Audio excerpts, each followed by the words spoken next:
Weather. We have got a lot going on in the next 24 hours when it comes to the world of weather. So I'm going to start out with what we're seeing first in the near term and then go into a little bit of the longer term end of that 24 hours. Right now, very foggy in some portions of the Treasure Valley area. You can see Boise just down to 0.25 miles of visibility. In clear conditions, that's 10 miles.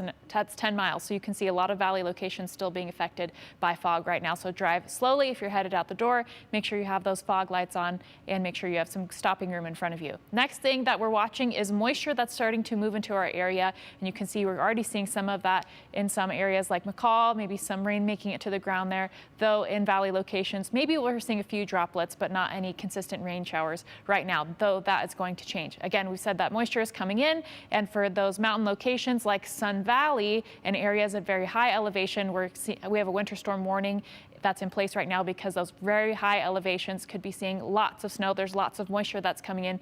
Those highest edges are going to be seeing 10 to 20 inches of snow, but that snow line is going to be really tough to nail down. And I'll talk about more about that in just a minute. But there is also a wind advisory in place in this light brown color, and there's also a high wind warning for areas in the South Owyhee County and south of Twin Falls as well. That's for the system that's on its way as well. Broadly, we're going to see about 30 miles an hour winds throughout the day for all locations across southern Idaho. So here's the tricky part with our forecast and this moisture that's coming in. We have some warmer air that's being infected in from the south that's moving into our area, and this is at the mid levels of the atmosphere, and that's roughly where the moisture is as well. And you can see that we also have a little bit of a high pressure ridge that's going to weaken as a low pressure starts to move into our area. So here's the tricky thing with the snow levels. We are going to see roughly a snow level between 6,000 and 7,000 feet. Typically, you'd think in the wintertime that, we're just going to see snow in the mountains. However, with the snow level being between 6,000 and 7,000 feet, areas below 6,500 feet could be seeing rain, and then we have rain on snow.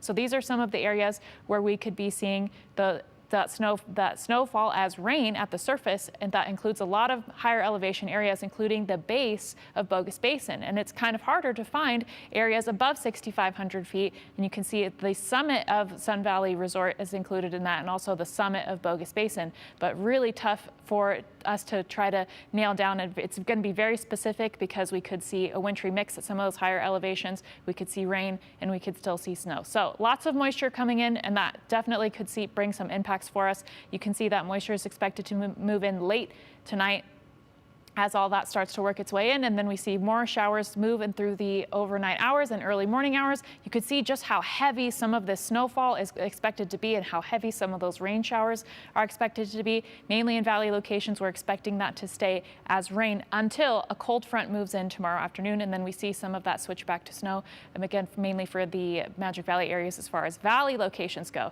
But you will notice throughout the day tomorrow, temperatures will be much warmer at the surface. We're talking temperatures that we haven't seen in quite a while. So the Sun Valley area is going to be right on the cusp of that rain to snow, the boundary. So we're going to see some potentially changing situations there. Over in the McCall area, a little bit lower elevation than that area. So we could be seeing more on the rain snow side of that as well. And then for valley locations, again, we're talking about lots of rain, and a lot of that we expect to be in the overnight hours and early morning hours. So that's what's going on for the next 24 hours. I know it's a lot, and then we do see a drop in temperatures as we go into the later part of this week, and then we're talking about more of a rain snow mix for valley locations and even more mountain snow. Joe?